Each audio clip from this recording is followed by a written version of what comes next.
자, 오늘은 고가 발행입니다. 불균등 증자 중에서 오늘은 고가 발행에 대해서 얘기해 볼 거예요.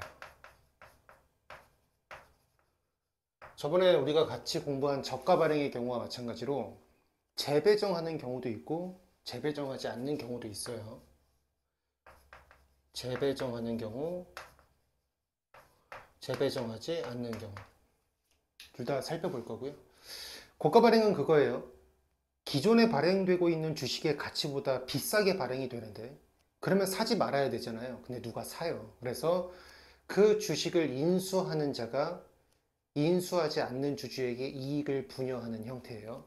요 재배정을 하는 경우부터 볼게요. 재배정하는 경우입니다. 저번의 경우와 마찬가지로 문제풀이를 통해서 요 규정을 정리를 할 거예요. 올려드린 자료를 보시면 2019년도 세무사 기출문제가 있어요. 한번 자료 읽어보시고요. 자, 민국이 유상증자를 하는데 5만 주를 발행하기로 했고요. 증자 전에는 20만 주가 발행되고 있었어요. A 법인주주, B 개인주주, C 법인주주, D 개인주주가 있는데 A 법인주주하고 B 개인주주가 신주인수를 포기했고요. A하고 B가 포기했어요. 그리고 3번 자료를 보시면 A와 C가 비상장 영리법인, B하고 D는 거주자. 4번 자료에 A와 C와 D가 특수관계인이고요. 그 다음에 5번 자료 유상증자 전에 한 주당 평가액은 2만 원이었대요. 2만 원이었는데 자, 물음에 가보니까 첫 번째 물음 개별 주주의 세법상 처리를 물어봤죠. 물음 1번에 증자 시 발행되는 신주 1주당 한 주당 인수가액이 3만 5천 원이고 A 주주와 B 개인 주주가 포기한 신주를 증자 전의 지분 비율대로 다른 주주에게 추가 배정하면 어떻게 될 것인가 이렇게 물어봤어요. 증자 전의 가액이 2만 원짜리였는데 새롭게 발행되는 주식의 가액이 3만 5천 원인 거니까 고가 발행인 거죠. 우린 가장 뭘 먼저 할 거냐면 증자 후에 한 주당 평가액을 계산해 볼 거예요. 증자 후 한 주당 평가액. 얘를 계산해 볼 거예요. 몇 주가 발행되고 있었냐면 20만 주가 발행되고 있었어요. 한 주당 가액이 2만 원이었죠. 한 주당 가액이 2만 원이었고요. 이제 새롭게 주식을 발행하는데 5만 주가 발행이 돼요. 일부 포기한 주주가 있지만 재배정이 되기 때문에 5만 주가 몽땅 다 발행이 되고요. 한 주당 가액을 물음 1번에서 3만 5천 원으로 가정을 했어요. 자, 그러면 증자 후에 이 회사의 전체 주식 가치는 요만큼이 될 거고 얘를 전체 발행 주식 수 25만 주로 이렇게 나눠주면 증자 후에 한 주당 평가액이 계산이 되겠죠. 얘를 계산해 보시면 2만 3천 원 이렇게 나온대요. 돈 주고 새로운 주식을 샀는데요. 3만 5천 원 주고 증자 끝나고 나니까 2만 3천 원으로 가격이 떨어져요. 13,000원, 12,000원, 12,000원만큼 한 주당 12,000원만큼 손실을 본다. 사지 말아야 되거든요. 사요. 누가 사냐면 A, B가 포기했으니까 C하고 D가 사는 거예요. 그 C하고 D가 신주 인수를 포기한 A와 B에게 이익을 분여하는 것이다. 그런데 특수관계가 있어야만 우리 법인세법상 부계부를 걸어요. 애매하네요. 공간이 이쪽에다가 좀 그림을 그려볼게요. 이쪽에다가. 자, 신주를 포기한 사람은 A, B고요. 신주를 인수한 사람이 C, D다. 그래서 이익을 분여한 사람이 C, D인데 C하고 D 다 특수관계인이죠. C 법인주주, D 개인주주. 포기한 A와 B에게 이익을 갖다 주지만 B는 특수관계가 없으니까 A에게 갖다 준 것만 보면 돼요. 이렇게 이익을 주고 있는 거고요. C 법인은 몇 주를 인수했냐면 자기 지분 비율대로 인수했을 거예요. C 법인의 지분율이 30%니까 5만 주 중에 30% 15,000주를 인수했을 거고요. 그리고 D 개인 주주는 10% 지분을 갖고 있으니까 5만 주 중에 5,000주를 인수했을 거예요. 그리고 A법인은 포기했죠. 자기의 지분율에 해당하는 5만 주 중에 40% 2만 주를 포기했다. 이쪽이 손실을 봤다면 이쪽은 이득을 보고 있는 거예요. 재배정을 했잖아요. A법인이 포기한 요 2만 주가 재배정이 됐어요. 그래서 C법인 D 개인주주, C법인 주주와 D 개인주주에게 재배정이 됐는데 이렇게 재배정이 됐겠죠. C법인 지분 30%, D 개인주주 지분 10%, 합 40% 중에 30% 이렇게 재배정이 됐을 거고요. 이쪽은 이렇게 재배정이 됐겠죠. 이쪽은 재배정, 추가로 자기 지분율보다 더 추가로 재배정을 받음으로써 A에게 이득을 갖다 준 거예요. 그럼 이익 계산할 수 있을 거예요. 일단 여기 계산해 볼까요? C법인이 A법인에게 갖다 준 이익은 어떻게 계산하면 좋을까? 이렇게 계산하면 되겠죠. 한 주당 12,000원 손실을 본다. A법인이 2만 주 포기했는데 그 중에 C법인이 이렇게 가져갔다. 자, D 개인도 계산할 수 있어요. D 개인 주주가 분여한 이익 한 주당 12,000원씩 손실을 본다. A법인이 2만 주 포기했는데 그 중에 D 개인 주주는 요만큼을 인수해 갔다. 그래서 이익을 분여했다. 이렇게 계산할 수 있을 거예요. 얘가 몇 주가 되냐면 얼마가 되냐면 1억 8천이 될 거고요. 그리고 D 개인 주주가 분여한 게 6천이 된대요. 풀이를 한번 해보면 될 거고요. 개별 주주의 세법상 처리를 물어봤죠. C법인은 부당하게 A법인에게 이익을 요만큼 분여했으니까 입금 산입 기타 사유 유출하시면 될 거고요. D 개인은 개인으로서 증여자잖아요. 별 다른 문제 없어요. 개인과 개인 간의 증여, 개인과 법인 간의 증여에 대해서 증여하는 사람에게는 문제가 없죠. 증여를 받는 사람에게 문제가 있죠. A법인은 요 두 금액 합한 2억 4천을 입금에 산입하고 유보 이렇게 처분하면 될 거예요.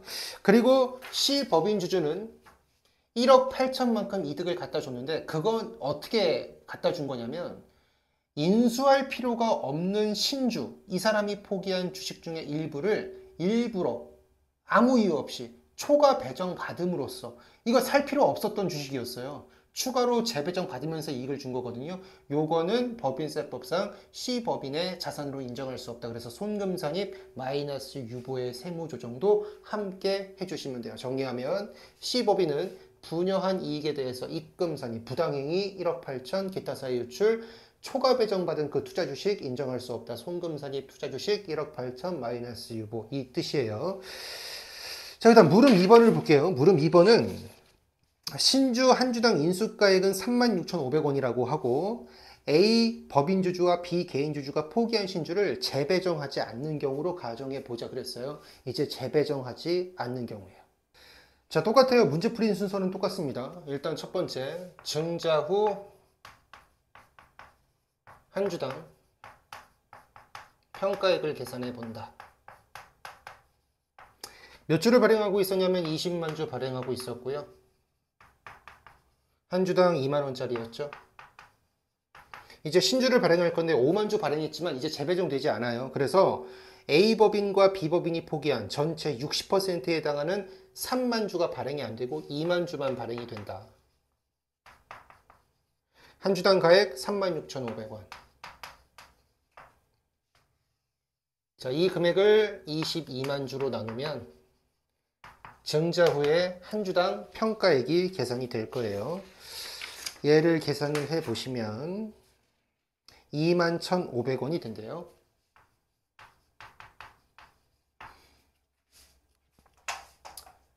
한 주당 36,500원을 주고 샀는데 증자 다 끝나고 나니까 21,500원으로 떨어진다.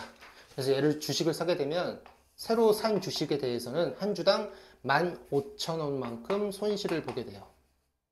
사면 안 되는데 누가 사요? C하고 D가 샀죠. 자, 근데 아까 재배정하는 경우에서는 검토하지 않았던 사안을 검토하셔야 돼요. 뭐냐면 현저한 이익 요건을 검토하셔야 돼요. 저가 발행의 경우에서도 마찬가지. 저가 발행할 때도 재배정할 때는 진짜 그냥 재배정 이익을 갖다 준 거니까 현저한 이익인지 아닌지 그냥 보지도 않고 그냥 무조건 과세했거든요. 진짜 갖다 준 거니까 재배정으로. 근데 이쪽은 재배정하지 않았기 때문에 요 금액이 법에서 정하는 현저한 이익 요건에 충족을 하는가를 보셔야 돼요. 자, 요 차액이 요 21,500원에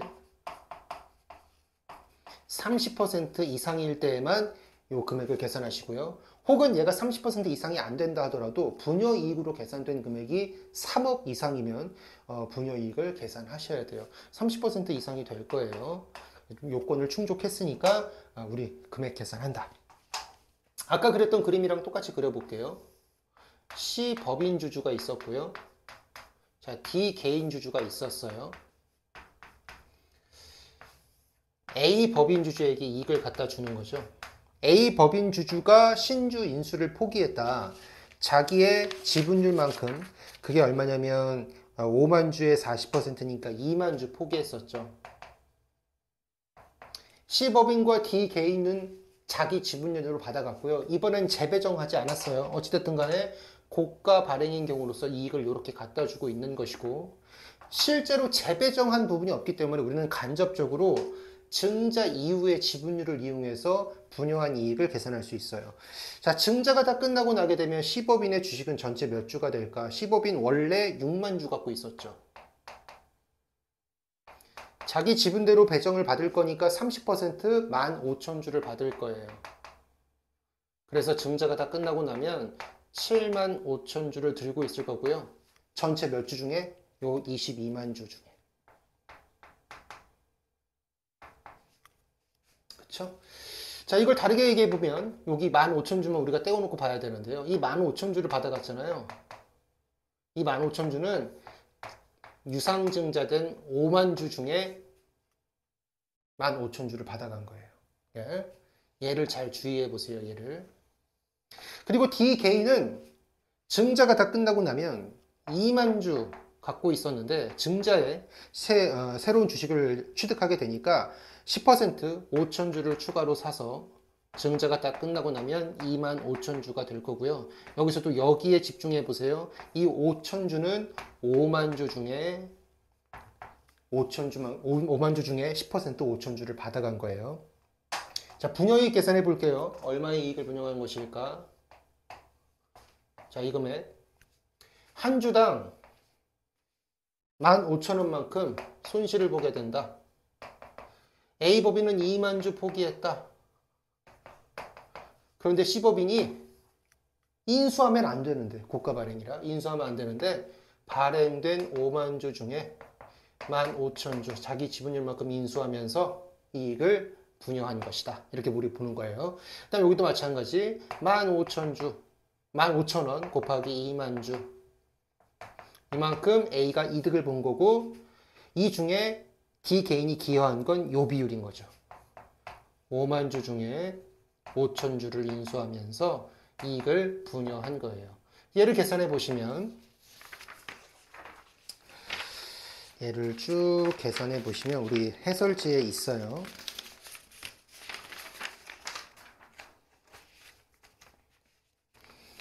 얘를 계산해 보시면 1억 2천이 되고요. 얘가 9천만 원, 9천만 원이요. 얘가 9천만 원. 그렇죠? 이게 3억의 30%니까 9천만 원이고 얘가 얼마가 될 거냐면 3천만 원이 된대요. 3억의 10%니까. 여기 집중하세요. 직접적으로 재배정한 게 없기 때문에 우리가 간접적으로 계산해야 되는데 고가 발행은 뭐냐면 인수할 필요가 없는데 새로 주식을 인수했기 때문에 이익을 분여하는 거예요. 비싸게 발행됐으니까 인수할 필요가 없었잖아요. 근데 인수했다고요. 얼마를? 5만 주 중에 15,000주를. 그래서 얘를 가지고 계산하는 거예요. D 개인도 인수할 필요가 없는데 인수했잖아요. 5만 주 중에 5,000주를. 그래서 이렇게 간접적으로 계산하는 거예요. A 법인이 본 이득에다가 이쪽 특수관계인이 분여하고 있는 요 비율을 곱한다. 그러면 되는 거죠. 자, 세무조정 해볼까요? C법인은 A법인에게 요만큼의 이득을 갖다 줬어요. 부당하게. 입금산, 입기타사의 유출, 그리고 부당하게 더 취득을 한 거죠. 입금, 불산이 혹은 송금산이 9천만 원 투자 주식 마이너스이고 D 개인은 이익을 증여하는 개인이니까 문제 없음. 이렇게 될 거예요. 저가 발행의 경우처럼 법정 산식과 지금 풀어드린 요 산식을 비교하지 않을게요. 괜히 저도 그 영상을 편집하면서 봤는데 오히려 더 복잡하더라고요. 법정 산식 신경 쓰지 말고 이렇게 그림 그려서 직관적으로 판단해 보세요. 어차피 우리는 문제만 풀면 되는 거니까 이걸로 정리해 보세요.